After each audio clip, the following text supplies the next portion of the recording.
Obviously, this is going to be an episode that a lot of Latter-day Saints are going to be kind of annoyed by because of some of the things that he says. But I mean, it is the thing that converts people to join Mormonism, and there were more converts to Mormonism in the last year than any year in the history of the church. No theological significance in these wars, bro. And even though I disagree with Latter-day Saints on maybe everything. Not on heavy metal! Not on heavy metal! There's 17 million people who think that this is the most beautiful book ever written, and I want to understand that. Reading like 80 pages on tabernacle construction isn't going to be interesting to anyone. What do you say about the Bible? Jared is a very sincere person. All of us have done it. Don't try to pretend like you haven't. This episode is brought to you guys by ScriptureNotes.com, the coolest way of reading your scriptures online. For a free trial of Scripture Notes, please make sure you guys visit the links in the description. Okay, so Jacob, I see our boy Heliocentric here scowling at a Book of Mormon. What are we talking about, my man? So Jared runs the channel Heliocentric. I actually met Jared, and he's actually a really cool guy. And he did. Oh, talking to your mic. Oh, okay. There we go. And people at the end of this episode might not be so happy about him because he made an episode where he apparently has read the entire Book of Mormon all the way through. And so he made an episode about his kind of raw reaction. Now, obviously, this is going to be an episode that a lot of Latter-day Saints are going to be kind of annoyed by because of some of the things that he says. But it's just kind of his raw, real reaction. And I think that it's worth reacting to because I think that he actually presents a particular way that some people read the Book of Mormon.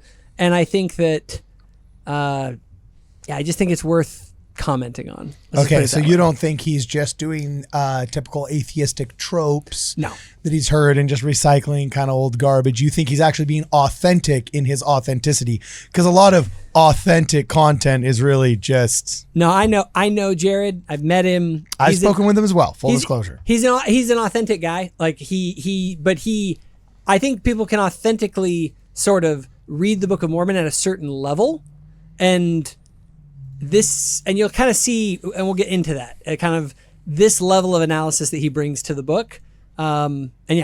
So let's just get into it and we can start reacting to his video.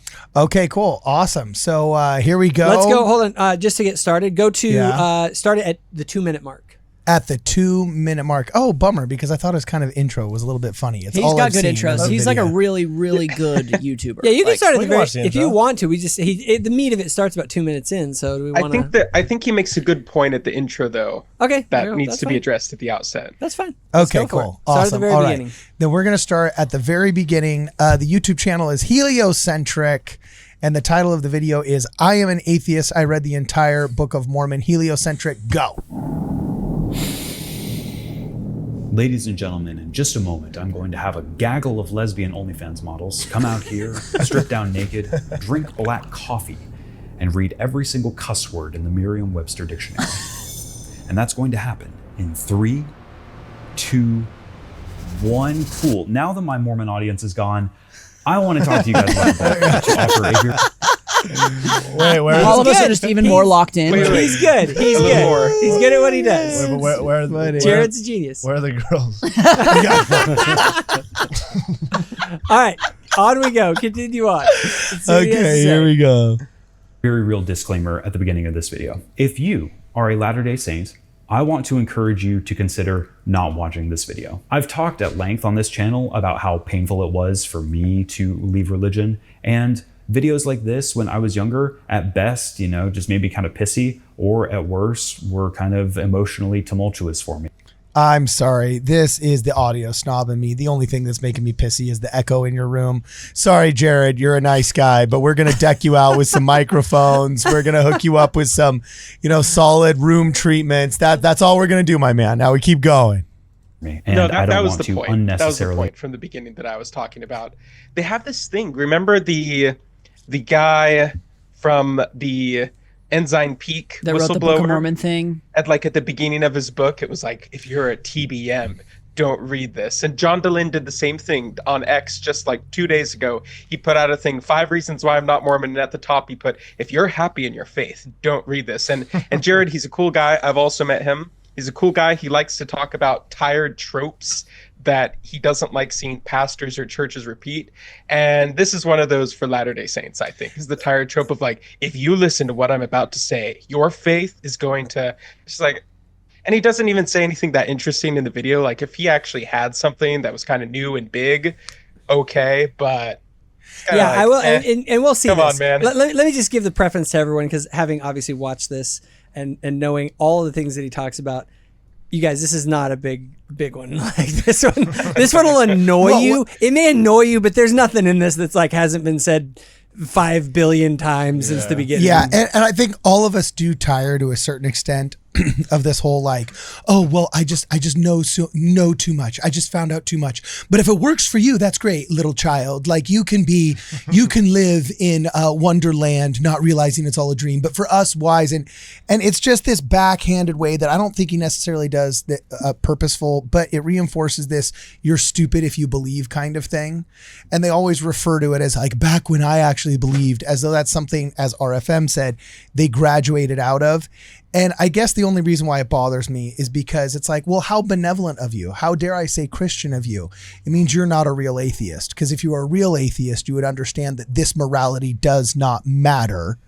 You know, you would go to all of the nihilistic logical conclusions that atheism takes you to, and you wouldn't feel a need to preface things out of some kind of morality unless you recognize it's a social norm. So I will say, I have spoken to Jared as well, and actually invited him to go to BYU because I thought that his very first church audit must have been like an adult ward that sounded maybe a little bit boring or a little bit wild.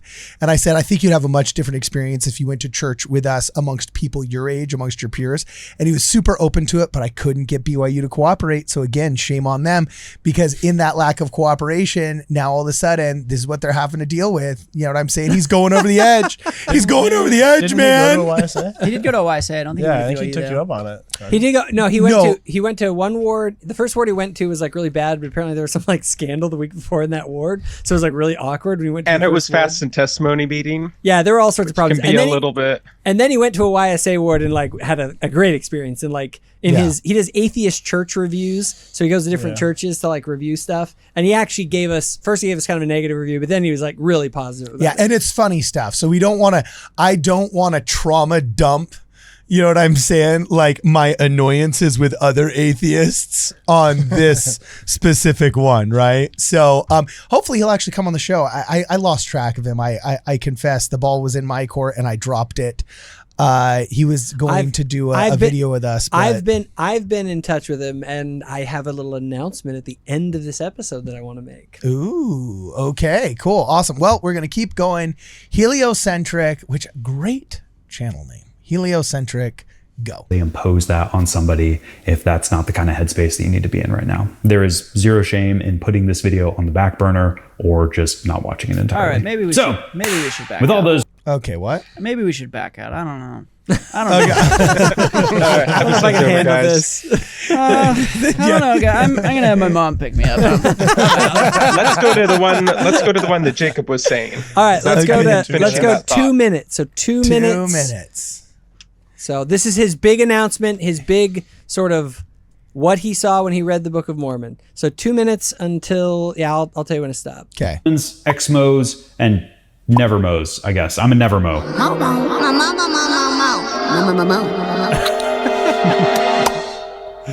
I had the privilege of reading this for the first time. Now, big old fat disclaimer. I have read this book exactly one time. I am not a scholar. I am not an expert. This is not my definitive, hey, this is the truth of this book or anything. I apologize in advance because I'm going to get all kinds of names, events, everything very wrong. This is not that kind of channel. So with all that being said, drum roll please. The Book of Mormon is without a doubt the worst religious text I have ever read. Jared, can you read? Now, I'll give some caveats there. It is not the worst religious book. However, it is definitely the worst primary religious document that I've ever read. So I'm comparing it to things like the books in the Old and New Testament, the Quran, early Christian epistles, and the gajillions of Gnostic Gospels. Mark Twain famously said that the Book of Mormon was chloroform in print, as in it was basically like anesthesia. I would describe the Book of Mormon as chewing flavorless gum for a month. In order to explain... That's it. Okay. So,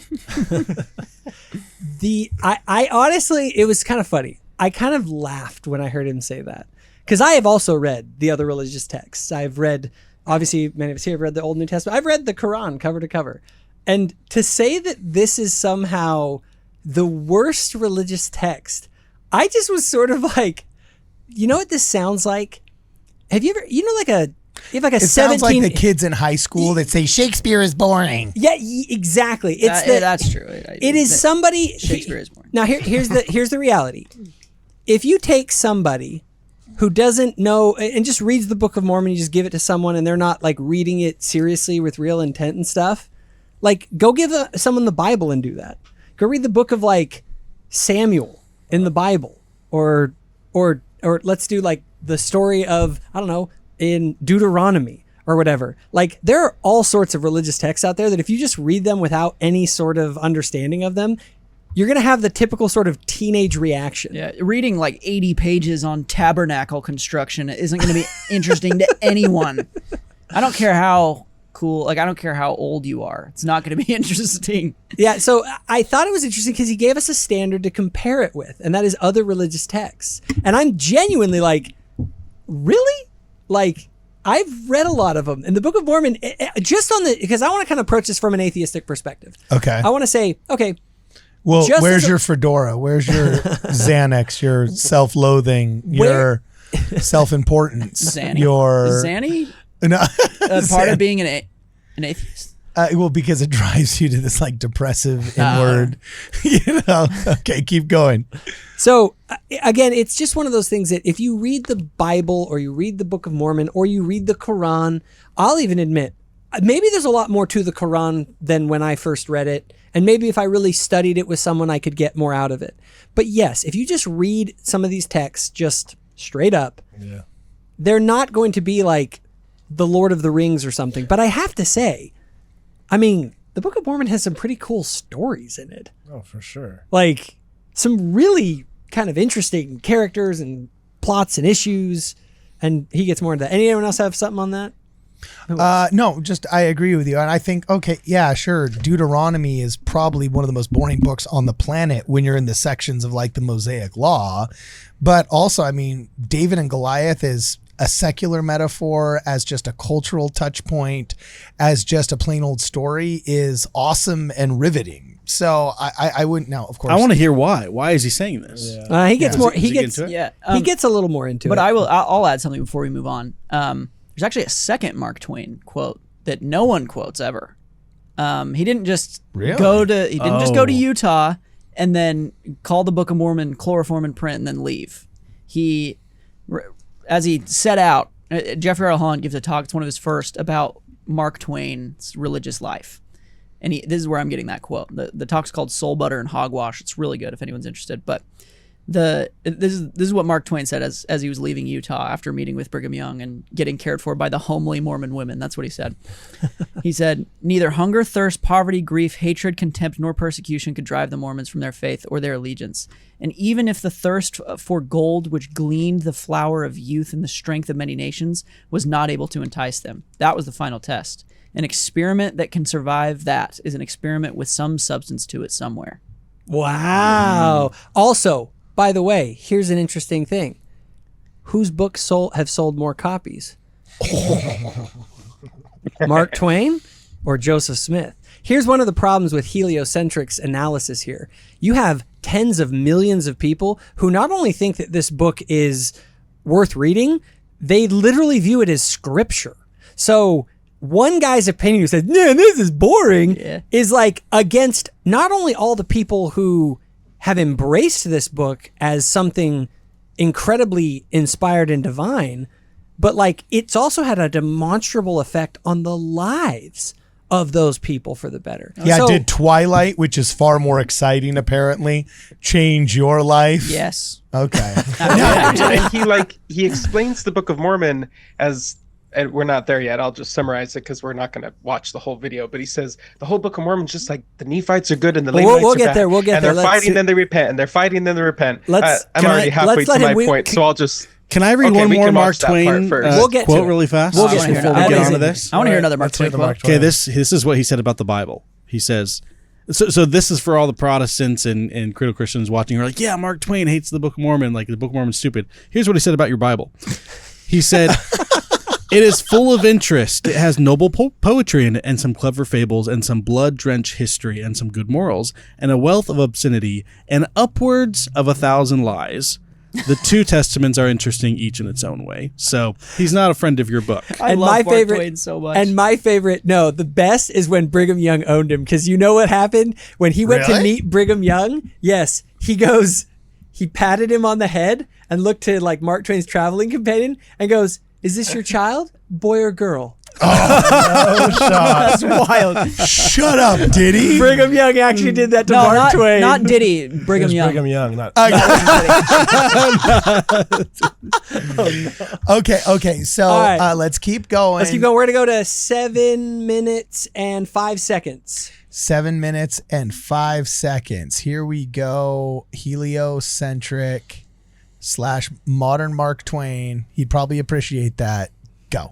I just kind of assume that it's not true. I'm happy to hear you out, but I just going into it, unlikely in my mind. I don't know if Mormons really think about it in these terms, but there's kind of No, because only atheists are smart enough to climb to the precipice of self-reflection and take a look back and wonder, am I wasting my time completely? Could this be true? No, only those endowed with the with the intelligence of atheism are capable of deep thought. of an Old Testament and a New Testament portion of the Book of Mormon, because allegedly many of these books were written hundreds of years in the Americas by Jews or God-fearers or I don't know how they would describe themselves prior to the coming of Christ. And then there's a portion of the book that refers to the Americas post Jesus coming, but there's a plot twist in there. Jesus comes to America. I'll get to that in a minute. No spoilers. So what's in the Old?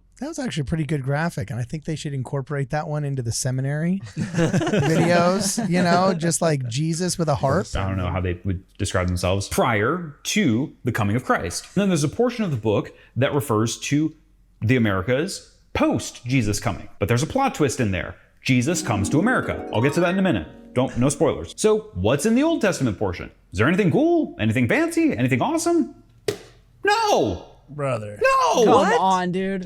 He's tweaking. Yeah. Hold on, keep going. I wanted to finish this thought because he goes on to some Okay. more things here in this part.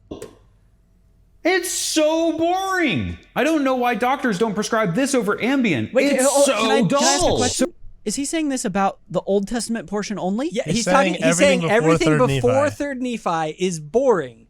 So keep going. Brother. Just keep going. This is again. This is felony, dude. So with the book being a compendium of books, there's several different books in the Book of Mormon, you would expect there to be different genres. Oh man, maybe there's a book of poetry, maybe there's a book of prophecy, maybe there's fables, maybe there's really iconic stories. No, it sounds completely monotonous. And I know Okay, go ahead and just stop there. Brother, dude. Okay, so Did he read it? Baylor's gonna crash like out. that was the Crash part where out I right was now. like, okay, hold on. First of all, Psalm of Nephi, Dude. the olive tree allegory, no fables, no parables. Second Nephi 2. Second Nephi 2. I Enos's actually prayer. put together a little bit of a list. Okay. And Luke I'm starting came. to Luke list brought off. the receipts. Dude, how do you even say that? Nephi is commanded to kill Laban. That's kind of like a weird story that has weird implications and heavy implications. Not just weird, intense, and in the first 4 Yeah. pages. Yeah, killing a drunk guy to get a book and run away with it. Dude, we're start making your own told you to do civilization? that? Guys, just to give you an idea, we're making an entire video game based off just the first 4 chapters of the Book of Mormon. It is so loaded with wild cultural, historical, archaeological, and military implications, that we're getting collaboration from museums in ancient Israel that specialize in understanding 6th century BC Jerusalem, the weapons they used, the clothing they had. It is so rich. We had to whittle down the scope of the first entire video game to only 4 chapters and 22 pages. Does it take place, the video game, before 3rd Nephi? Okay,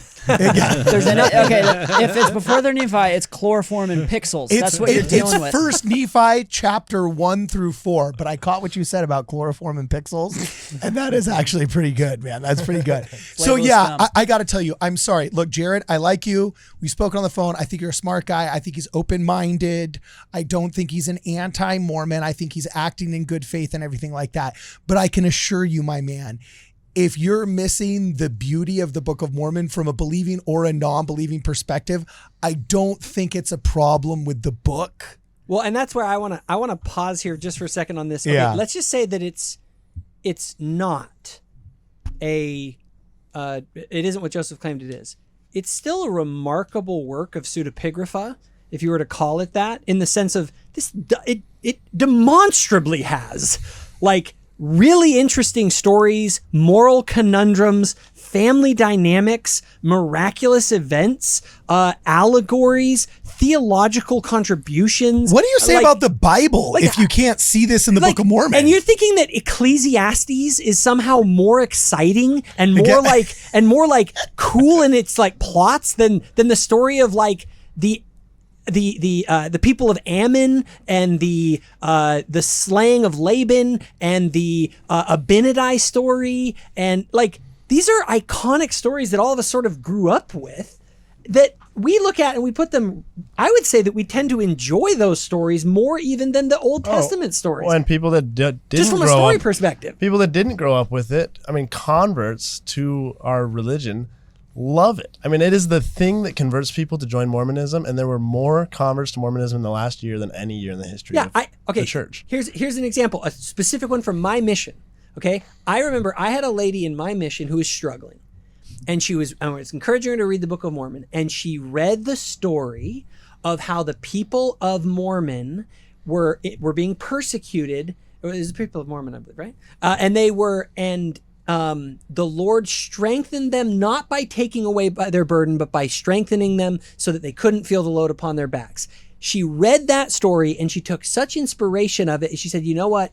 If I think the Lord is trying to tell me through these pages that he won't, even if my trials don't go away, he'll give me the strength to be able to support them. There's no moral lessons or like great things to take out of the first half of the Book of Mormon. Yeah. If anything, I was going to say the first half of the Book of Mormon is the best half. I know. I was just about to bring that up. Like, you can maybe make the case like everything after 3rd Nephi is kind of predictable or whatever. Yeah, Ether. Yeah, Ether. Fine. Yeah, fine. Whoa, get off my book, Ether. That's my favorite one. Ether is super rad. Cool. And it's super rad in the first part from like a storytelling perspective, like the rocks and the stone and seeing the Lord's hand. Like, what are you saying? There's no good stories in the book. If anything, this thing is just a bunch of really good stories, and that's what people like it. Is it all right if I continue my list? Yeah, sorry. We got tripped up on. So just a list of weird stories and teachings, and I tried to do things that weren't in the Bible. So something like Alma the Younger is kind of like Paul, so we leave that out, even though it's a pretty iconic story. So first of all, like I said, we have Nephi being commanded to kill a drunk dude lying on the ground to get a book. That's kind of crazy, weird implications there. A vision of modern day America and the American Revolution, but the Lamanites are given the central focus. They're the focus of the narrative in that vision. It's a weird, different perspective that you wouldn't expect, and you don't see anything like that in the Bible. The teaching in that same vision that the Bible has been corrupted, obviously not in the Bible, obviously not in general Christianity. Immense father-son relations and teachings between the two and interactions between fathers and sons across generations and family. Not seen that much in the Bible. It's all over the place. The Book of Mormon, if you go and look through the sermons, almost every major sermon in the Book of Mormon is a father to son sermon. It's kind of wild when you start to notice it everywhere. 2 Nephi chapter 2 talks about God being like a contingent being ceasing to exist, and the and whole videos have been done on that, so I'm not even going to dwell on that too much. Same chapter, fall of Adam and Eve was a good thing. That's not in normal Christianity. Same chapter, 2 Nephi chapter 2, Adam and Eve couldn't have children while they were still in the garden. The teaching that Christ was removed from the Old Testament, with him popping up everywhere throughout the whole Old Testament part of the Book of Mormon. Jacob 5, a massive chapter on olive vineyard cultivation that parallels the house of Israel and includes the interesting picture of a weeping Lord asking what more he could have done, kind of like a regretful, sorrowful, loving God. That's a very interesting, compelling portrayal. Ammon goes to the Lamanites on a mission, becomes the servant of a king, chops off a ton of arms, and then pieces out to the stables while the king has a full-on crisis, and then comes back and converts the whole kingdom. That's kind of a crazy story. Like the story of Ammon alone, like you guys, and the whole motifs of like servant leadership to like get people to convert, not through like the will or the sword, but rather through service and love. Like what? And it didn't even say everything you said, boring. And it didn't even say wherefore, and it came to pass that Ammon did teach the king all of the things he needed to know, and wherefore it came to pass that the king believed Ammon's words, and he became it goes through their conversation point by point and like shows the strategies that Ammon uses to convey information to the king in an interesting way, a way you don't see in the Bible. A failed Nephite election leads to the infiltration of an army, which leads to the infiltration of the Lamanite government, which leads to a failed attack and attempted takeover of the Nephite government. All right, we get it. Cold War. That's pretty crazy. Anti-Nephi Lehis make a covenant not to shed blood, and then willingly get mass slaughtered by their enemies until their enemies are so psychologically disturbed by what's going on that a ton of them end up converting. That one is crazy. Wild I forget about that one. That was insane. Oh, that's awesome. Man. Yeah. Crazy implications. Alma 32 describes faith as a scientific experiment and like puts it in the context of the scientific process. Crazy approach to faith. Awesome takeaways to take away from that.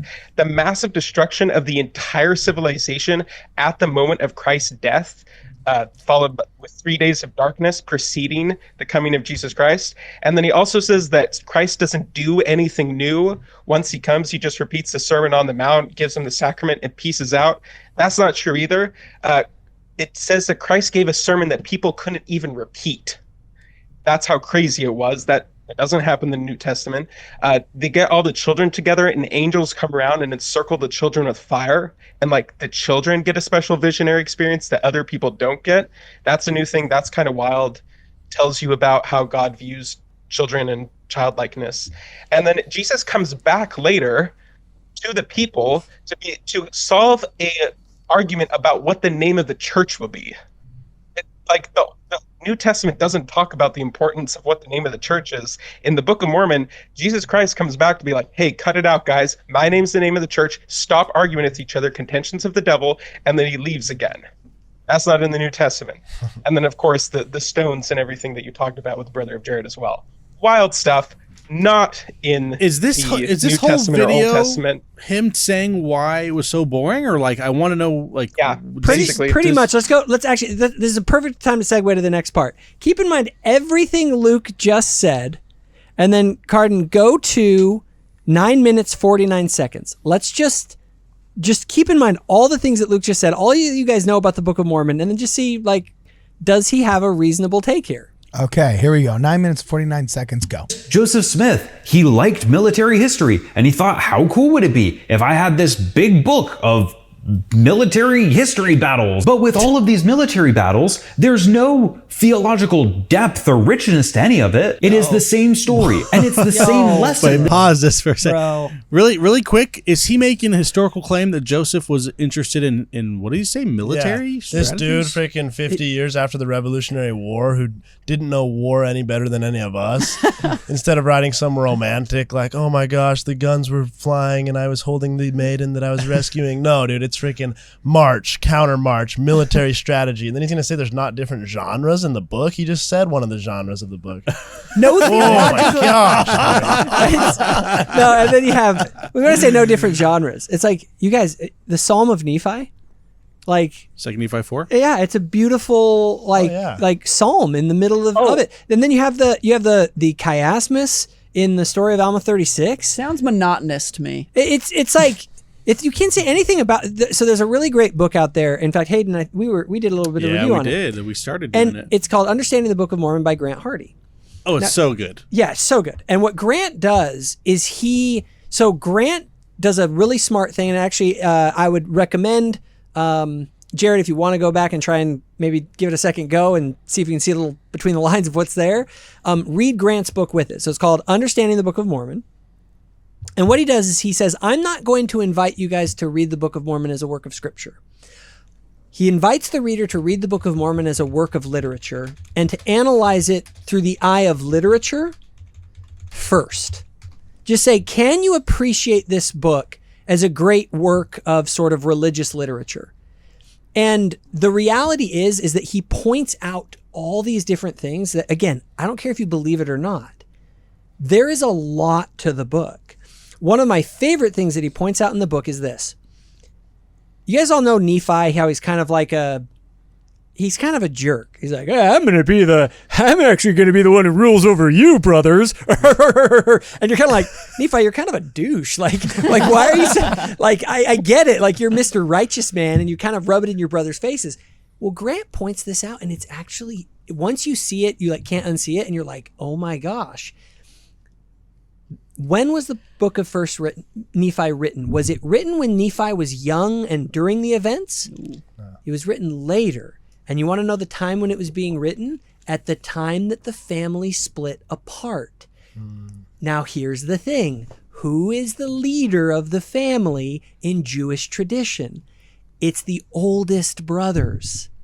So within the narrative, the complex narrative of the Book of Mormon, you have between the lines an underlying need for Nephi to justify his own kingship among his people in the narrative that he is writing, in that author's voice. That's incredible. And it's there. Like, it's in the narrative. It's very clear if you realize that the entire narrative is meant to do two things. It's meant to provide an ethnogenesis history of, like, this is where we came from, this is who we are, and this is why I'm in charge. Yeah. You understand the entire book of First Nephi, why Nephi was writing, and then if you look at the Isaiah chapters that he inserts into the narrative, and you realize that what Nephi is trying to do is make sense of the scattering of Israel, and like, is this the end? Did God fail? And you see him using the Isaiah prophecies to sort of, when you understand the ones that he's inserting and what they say and how Nephi would have seen those, then you understand why he included those Nephi insertions or those Isaiah insertions. Yeah. Now, again, if Joseph was making all this up, that's freaking brilliant. Like, he knew the Isaiah chapters well enough to know which ones to insert that would interact in a certain way with the author of the narrative and actually convey a meaning to someone in that context. And you guys just found two unique things to crash out about, and you haven't even hit the thing that I wanted to crash out about when we first watched that clip. And that no theological significance in these wars, bro. We just talked about a war that happened because they made a covenant that they wouldn't even touch any weapons, and then they all just got wrecked, and then they feel so bad about it that it like changes the tide of the war. So like the covenant not taking up any weapons, like that doesn't have any theological significance in that story. Do you think he's just wildly confused, or like what do you think is going on in his brain? It's kind of embarrassing. To my first thought when I see this, I'm like, this is embarrassing.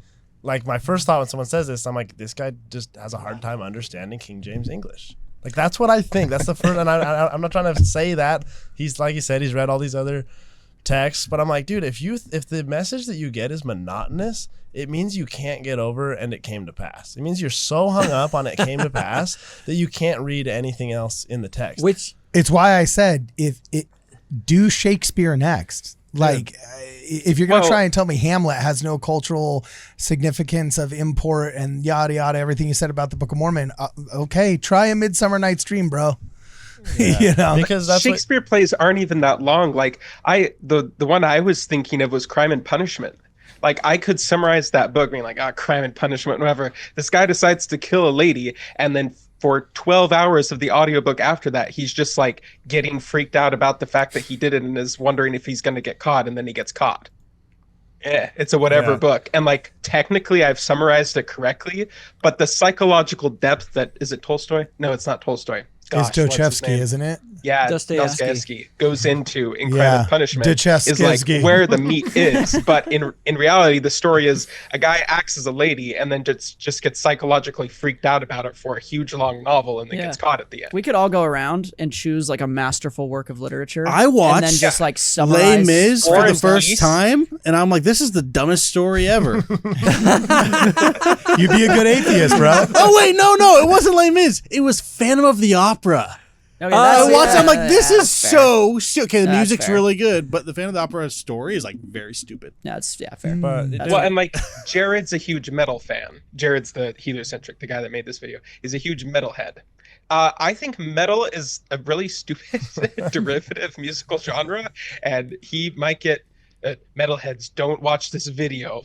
Go away before I critique heavy metal music. But like, of all the musical genres to like, and then to criticize the Book of Mormon for just being the same thing over and over and over again, it's kind of.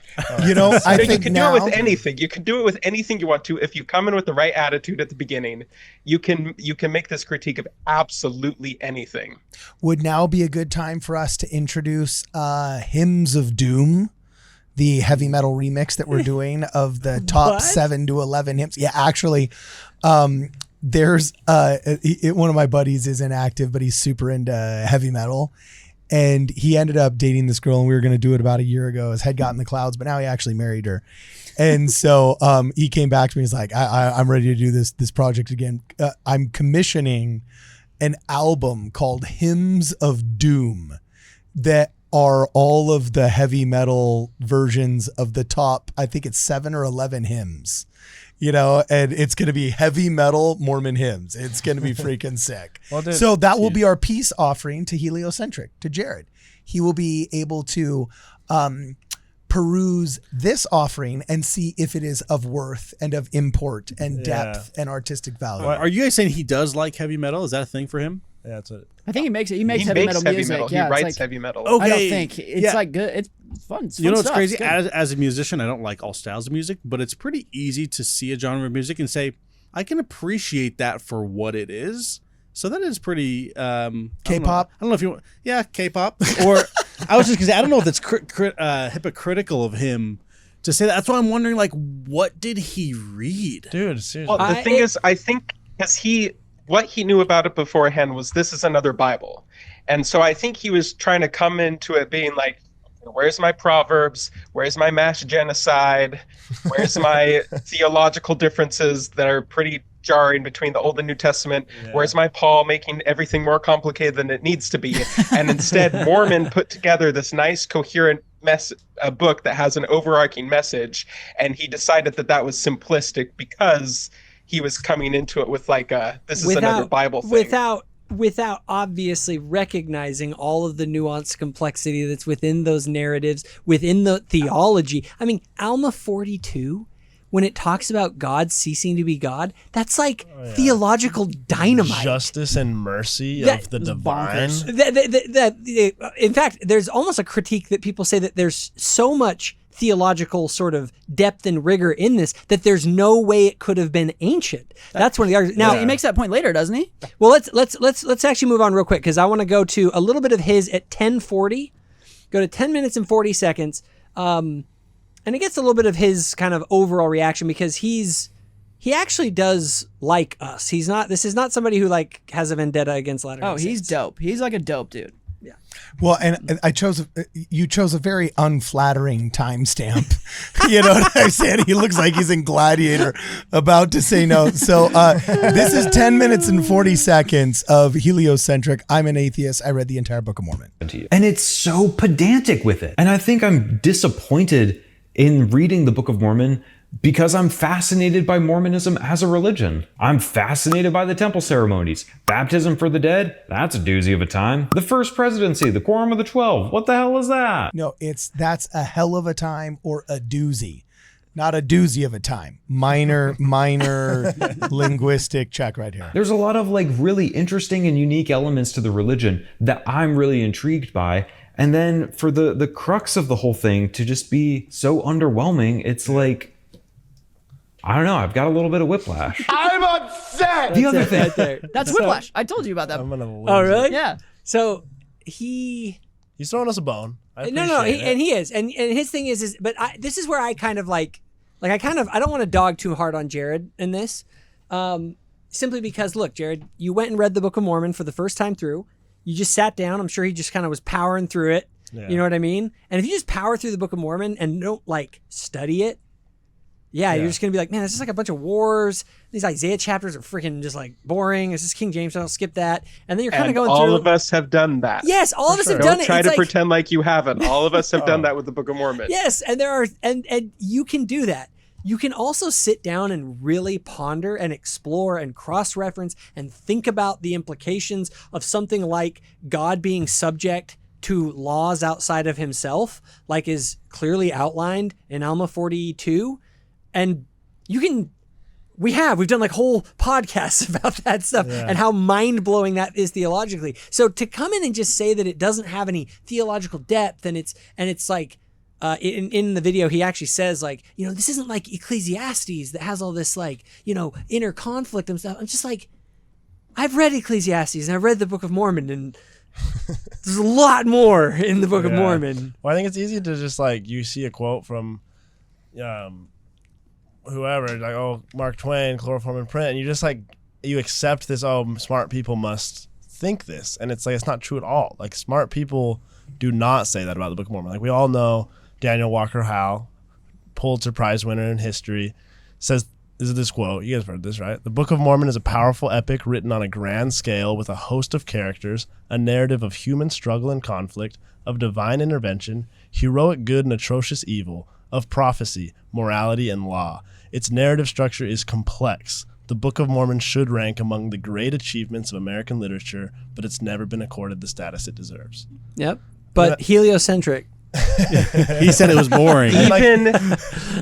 Even Fawn Brody. And here's the thing, heliocentric Jared, he came from being a very devout Christian. He said he would get up at 5, 6 in the morning and just have devotional prayer hour for an hour before he went to high school in the morning. What? He was in it. And then early 20s, I think or it was. Sorry, whoa. what? Was he based? Seems like he was pretty based. And then he went out. So he was very into the Bible, and so he understands the depth in the Bible. And then he comes to the Book of Mormon and he doesn't find that same depth, but he definitely did not put in the same amount of effort. Yeah. And I think he'd admit that. And so you actually see the same, Richard Bushman points out this kind of dichotomy between people who actually got immersed in the Book of Mormon versus people who kind of just did a drive-by review of it.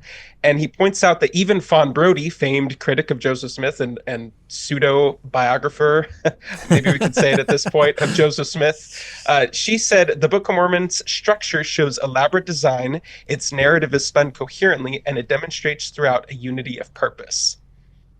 But she was a member before and actually spent a lot of time reading the Book of Mormon. So that's her takeaway from it, even as an anti-Joseph Smith person. Yeah. And then some other people like Heliocentric who didn't put in that amount of time, but they have for the Bible, they just kind of say, the Bible, a lot more depth in that than the Book of Mormon. But it's just a difference in effort they've put into the two.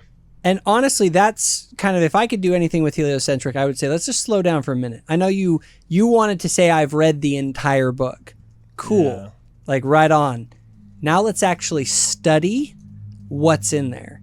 And let's get into some of the conundrums and things. And I think, and I would say, look, I'm not expecting you to believe this is divinely inspired. That's sort of a very personal thing between you and God. But I want to see if you can at least say, actually, that's a pretty cool story, or that has some really interesting sort of philosophical and or moral implications. Because I just don't see how you could read 2 Nephi 2 with its notions about creation ex nihilo being rejected and the ideas of agency and man, and not come away at least with this gives you some stuff to think about. He's just got evangelical burn. It's just like Bart D. Ehrman. You know what I'm saying? Well, no, you guys know what I'm talking about, right? I call it evangelical burn. What do you guys call it? Where it's just if this That's guy's good. I like it. I like that. Well, if this guy's waking up an hour at like 4:30 in the morning to do like an hour of devotional prayer and so on and so forth. And all of a sudden they realize that these creeds that they've adhered to forever, like sola scriptura, and the scripture actually isn't flawless. That, the long ending of Mark was most likely a scribal addition later, aka a forgery at worst, or a mistake at best. And that, the first, 2 chapters practically of the book of Genesis are actually post-exilic and aren't the original beginnings, yet that's what we all fight over. And like, when they realize that the Bible is not this perfect inerrant thing, and they've always been taught to believe there was this perfect inerrant thing, and it was for perfection and inerrancy, that I woke up at 4:30 in the morning to pray for every single hour, and that's not true. There's just this. That's pretty What good. was that? How was that? That's evangelical burn, baby. No, that's it. And then all of a sudden, that just earthquake, those shock waves, all of a sudden, in their minds or in the zeitgeist or whatever it is, it's like it's just they get this evangelical burn. Where like, because I found out that sola scriptura isn't real and the Bible's not inerrant, all religion must be false. Well, hold on. Let me do this real quick with Jared, to be fair to him. And first of all, I want to, that I never empathize with anyone. I do want to empathize very deeply with anyone who goes through You're doing something serious... super liberal right now, bro. I'm really happy for you. I know. This is like when Robin Williams comes to his 2 uncles and says, "Can you make me a woman?" and Mrs. Doubtfire, and they're like, "I'm so happy," and they put their, they hug him. Just being nice, and Cardin's like, "You're being liberal." Exactly. Like, what? So, I first of all, I don't ever like want to dog on someone's genuine crisis of faith. And one thing about Jared is that Jared is a very sincere person. And so going through a crisis of faith for anyone, like, that's a really, really tough thing. I will say this. Actually, Jared is one of the people who, instead of becoming angry, bitter, and resentful, has actually been pretty, and we'll see it here later in the video. Actually, let's play this part real quick. I think I get where you're going, and I agree. Well, real quick, I just want to far better. I want to play this just because I think these next segments I think they're a good thing to see to get an idea for Jared and who he is, because I don't want people to watch this video. You can disagree and think he's wrong. I do 100% and more, but I also don't want people to get the wrong impression. So 1925. Okay, cool. So here we go with 1925. In 3, 2, 1, go. It all is to just, voice my dissatisfaction and maybe even a little bit of my cognitive dissonance, because I've met so many wonderful Mormons recently, really intelligent Mormons recently, who that was you begged and pleaded for me to read this book. And I did. And it's pretty underwhelming. And I don't say this at all to crap on Mormon people. I don't say this to make fun of Mormonism. If anything, I'm just perplexed because there's 17 million people who think that this is the most beautiful book ever written, and I want to understand that. Okay, one of the most pause it. So that's nice. So I really do admire that, and he's pointing out the thing that I think is most important to point out. Remember, he thinks this book is boring, and there are 17 million people in the world right now and tens of millions over time, who have had their lives profoundly impacted by this book, who study it in great depth, and who find immense meaning, purpose, and value in it. And I think you are right in the sense that people get really hung up on like the King James English stuff. It's like, okay, let's just all say it. This was a translation into King James English in the vocabulary and available to Joseph Smith. Like, that's what it is, you guys. So once you can get past that and say, but what is it trying to convey, and what are the messages, a ton come out of it. And so where I kind of would encourage Jared to go, and anyone who wants to understand the Book of Mormon, is to study it and figure out, what is this book trying to actually convey? And how does it affect my life for the better? And there are testimonies of millions of people. This is just as an objective fact. This book that he thinks is boring and just underwhelming also happens to be the most influential religious text in the world since the Quran. Word. That's just I don't care if you're an atheist or whatever. Yeah. That is the case. And I think it merits, from a sociological perspective, a serious exploration as to why does this book in particular, what is in it that causes such a profound sort of attachment to it from people as a purely sociological matter. And I think when you do that and you read somebody like Grant Hardy's book, you can see why, and you actually end up being very impressed with it. Yeah, because it's like millions of common people read it and make significant lifestyle changes. Like everything about your life changes when you join the church. I mean, you're talking 10% of your income. You're talking no more alcohol. You're talking getting, married and having, keeping the law. I mean, these are huge commitments that people are making because of this book on the common level. And then in the academic level too. I mean, I don't know if you guys saw that whole thing about University of Vermont, non-LDS professor offering a graduate level course on the Book of Mormon as literature. You guys see that? Yeah. And it's like a legit It's like sick class that people really like. And it's like, dude, I mean, and I appreciate him being candid and being like, hey, this is me reading through it. This is my reaction to it. But it's like both in the academic sphere and on the common people sphere, people are coming away with a wildly different conclusion. And the reason it's so jarring for us is because we go on missions at 18. When I was 17, 16, I had the exact same opinion of the Book of Mormon, right? Yeah. I didn't know there was anything cool. I didn't even know Jesus was in it until, I'm not kidding, until I was 18 years old. I didn't know Jesus. I thought he was. What? I thought he was just in the Bible. I didn't know. Utah is, how do they, like, what? And so, I mean, it was a miracle. I even was reading it. I mean, it was, anyways, you go on your mission and you're like, okay, how do I do this? How do I get people to join our church, join our religion? And the whole thing is just like, oh yeah, just give them this book and tell them to pray about it. And you're like, that's it? What happens if they say they prayed about it and nothing happened? You know what I mean? It's kind of scary. And so it's like, what happens in the book? Why should I give it to him? Well, one of the interesting things here, I'm studying right now because of the documentary series I'm doing, I'm really getting into the Joseph Smith story, right? As I'm getting into it, so a lot of people have this idea that Joseph Smith was really charismatic and he kind of would like swoon people into his delusion, right? But what's really funny is that the early converts to the church, almost all of them during the first decade, they ended up being converted prior to meeting Joseph Smith. Yeah. And why were they converted?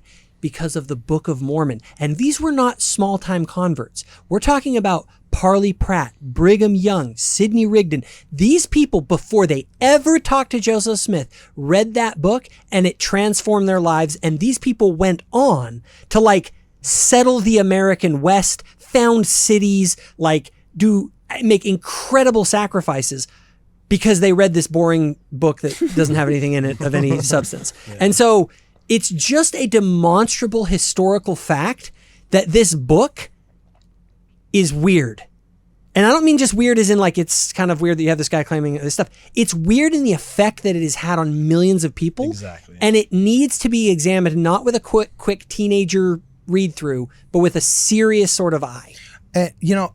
Also this whole conversation just ends up kind of exposing a little bit of a frustration that I have with this whole conversation, because he's able to, for free, go to mormon.org, get a website. It'll even be delivered to him by missionaries if he wants to. And he can also, for free, go to our church and observe and comment on our entire congregation. He has full access to our organization, for better or for worse, to just document it or to mock it. But we can't just turn around and go to the Church of Atheism and observe its fruits and what its meetings are like. Sure, they were communists. Yeah, exactly, that specific brand. But it's like it's always such a one-way street, and I think, okay, well, what's the Church of Atheism do? Because right now, as Jacob Hansen brought up, it's a really good point that this is enriching the life of 16 million people right now. And who knows how many millions on top of that were Mormons past that have done great things. And this has taken them out of poverty, has taken them out of nihilism, has just improved literally utter millions of people's lives worldwide. Can you really say that about atheism?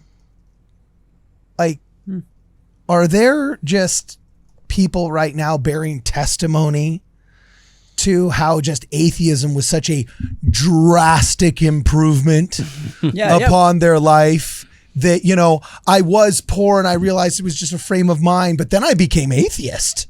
And now it saved my marriage. My kids talk to me again.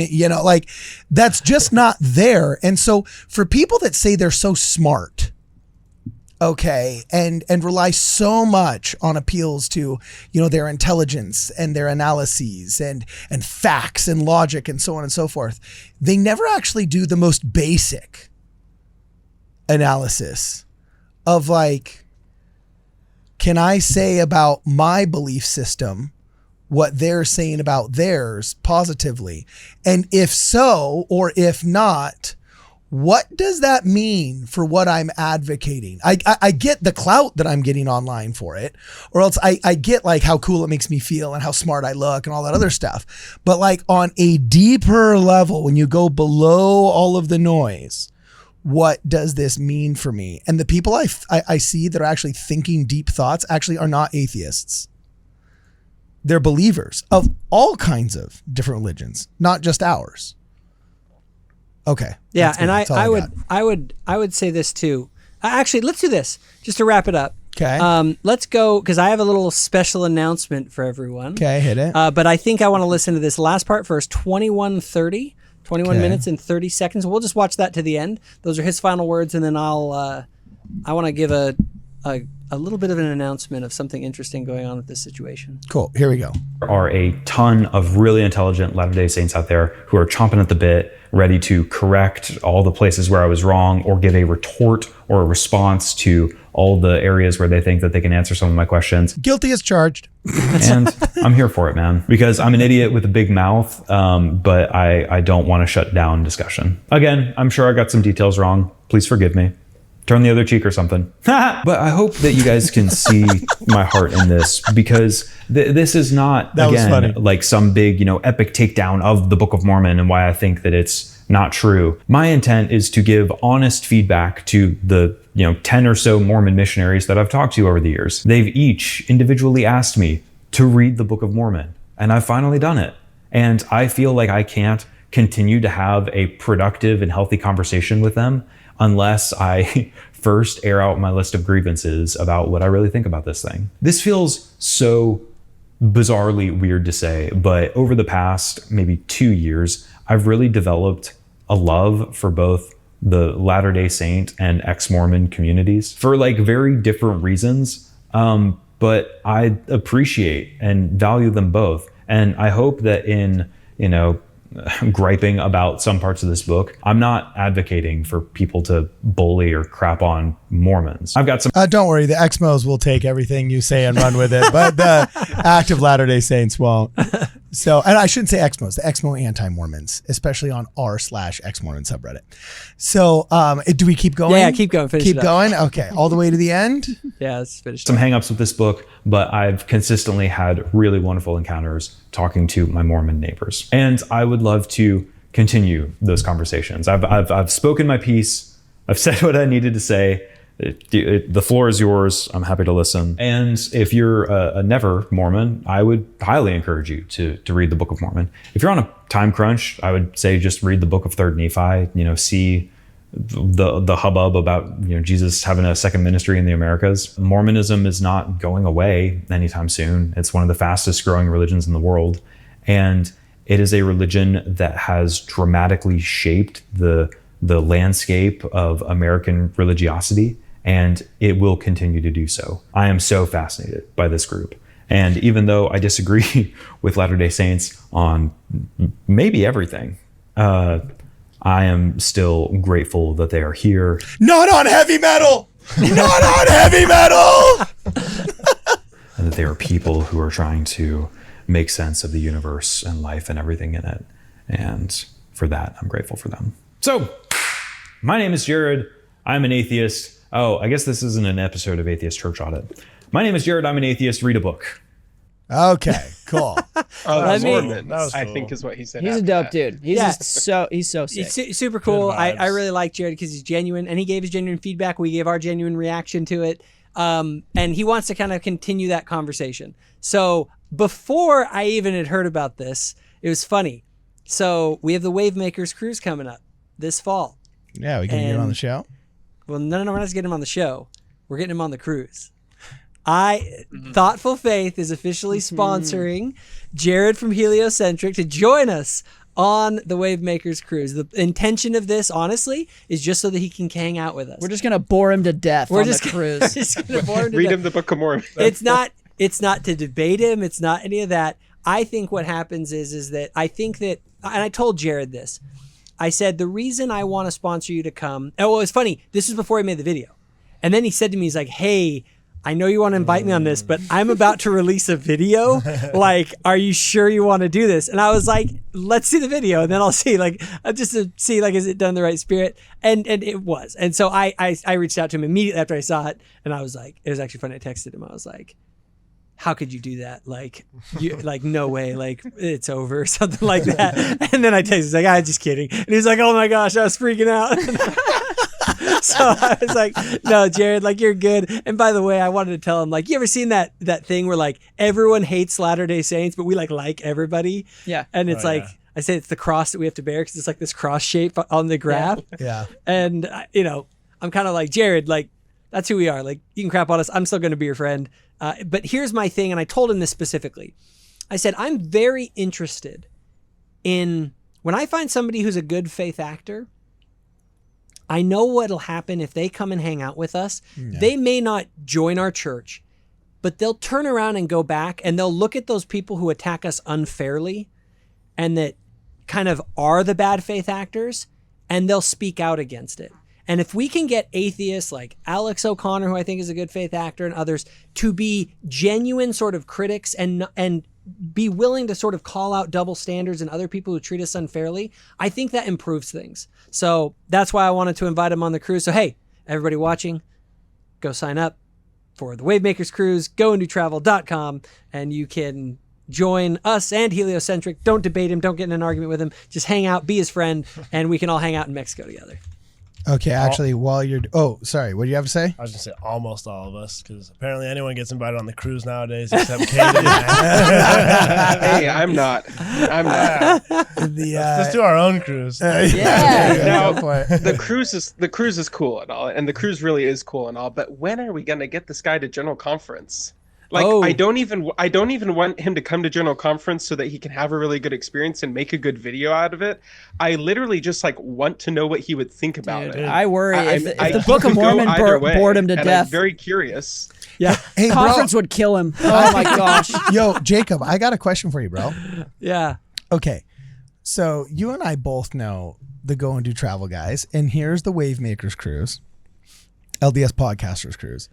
You got Quick Media, Thoughtful Faith, Stick of Joseph, Jasmine Rapidly, Plain and Precious Things, 52 churches in 52 weeks, and WardRadio on bottom. Gee, thanks, guys. It might be alphabetical. But I'm sure it's alphabetical. It is. It's totally alphabetical. No, it's not. Or else maybe 52 churches in 52 weeks would be on top. Yeah. You know what I'm saying? Yeah, and Thoughtful Faith would be after Stick of Joseph. I'm not good at alphabetical order. So we They don't like you. we got problems. Go and Do Travel. We got problems. But we should actually see if he can't do a presentation and be one of the speakers. We should do a debate or something, because there's a spot missing on that lineup. Jacob's there's like, don't go debate him. Cardin's like, let's get him to do a debate on the boat. No, I do. Maybe I'll do that. Maybe I'll talk with him and see if there's something that we can do. Some sort of an exercise, like a panel discussion would be cool, or something where he's part of it and on a topic that is relevant. I don't know. I got to think about it. I'm open to that, and he'll have to defend defend heavy metal to all the boomers that still think it's not music. That and rap. Is he gonna make content on the cruise? I don't know. Because that's a crazy thumbnail. Like, I got invited on a Colts exclusive cruise party. That's like, whoa. So he has said that he probably will make some sort of a reaction to like hanging out with a bunch of Mormons on a cruise. It's such a bizarre idea. Like, if I came in and I was like, "Hey guys, you guys know I'm going on the Jehovah's Witness cruise?" You'd be like, "What?" Dude, that's what I'm talking about. That's why I was like, let's sponsor this, dude. Yeah. Like, in fact, I want to get all sorts of people to come and hang out with us. Here's my thing. I went to a BYU school, and what I realize is whenever you have someone who's a non-member that's a good faith actor who comes and hangs out with us, a big group of like, kind of thinking and little guy. Oh, sorry. And good like Latter-day Saint people, they end up coming away with an impression that's been made. So that is something that I'm hoping will happen with Jared. I think he already has a good impression of us. I'm thinking this will just take it to another level. And yes, I agree, Luke. I think it'd be super cool if he gets to know us and then wants to come and go to a general conference and give his feedback on it. Like, I think all of those things. Jared, it's in October. Yeah, do it. Come and hang out with us. Take the money that you made from the ads on this massive viral video that you made about the Book of Mormon and use it to travel out. And if you become a member of the church, Salt Lake City. we're actually paying influencers now. Yeah, so dude, you're gonna gonna make a lot of money. You have no idea how much we're all making in this room. Yeah, dude. Like the cruise is the least of it, man. Like, you have no idea. Let's take him on Trek or something. I feel like that'd be By the way, dude, fun. Jared if on he doesn't Trek would be understand electric. if he doesn't understand the nature of that joke, he's probably like, "Wait, what? They make a lot of money as influencers?" Oh yeah, he probably doesn't get it. He probably doesn't know what Trek is either. And to that I say, come and see. No, I'm funny. 100% in agreement that when people are curious about us, I just want them to sort of come and see what we've seen. Go on things like Trek, go to conference, go on this cruise, like kind of get an idea for like who we are. And here's what you'll come away with. You'll either come away being a member of the church or you'll come away as a friend. And either that's wonderful for me. Okay, awesome. Baylor, you got the biggest smile here today. Would you like to do our outro? Hey, I'm happy to. Thanks for watching our reaction to Heliocentric. Before you go, make sure you check out the shop, WardRadio.com. What we got in there? We got the hat in there. We got probably some... The Wavemakers Cruise, the Muslim jungle safari. Actually, though, the Wavemakers We got all cruise, sorts of stuff. I don't think other guys heard that one and got how good that is. yeah, hop on that cruise. And For this and more. yeah, for this and more, WardRadio.com. All right, rock on. Well, you forgot to please check us out there. Daysaints.